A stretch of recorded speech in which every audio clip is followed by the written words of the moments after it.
Esta é uma história sobre um senhor que afirmou ter tido contato com um ser extraterrestre no início dos anos 80. Mas antes de prosseguir, não deixe de dar um like e se inscrever neste canal. Eu preciso da sua ajuda para crescer o canal aqui no YouTube. Desde já, muito obrigado. O ano era 1980. E Pedro Paulo, conhecido como PP, um ciclista de 25 anos, estava pedalando em uma estrada deserta no meio da noite. Ele estava a caminho de casa após um longo dia de treinamento para uma importante competição de ciclismo. De repente, ele viu algo que parecia um flash de luz no céu noturno. Pedro Paulo parou sua bicicleta e olhou para cima.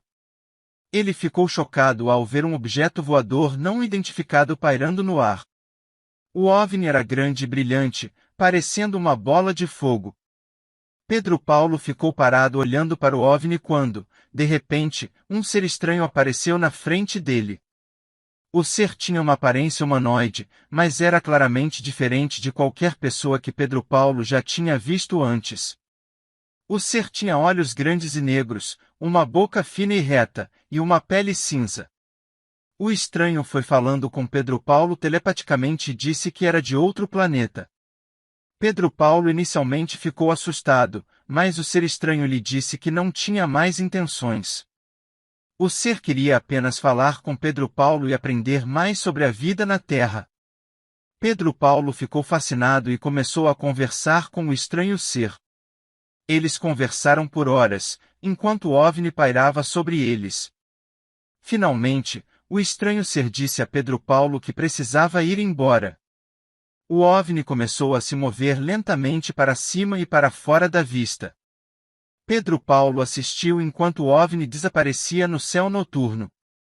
Ele sentiu-se incrivelmente sortudo por ter tido a experiência e prometeu nunca esquecer uma noite em que conheceu um extraterrestre.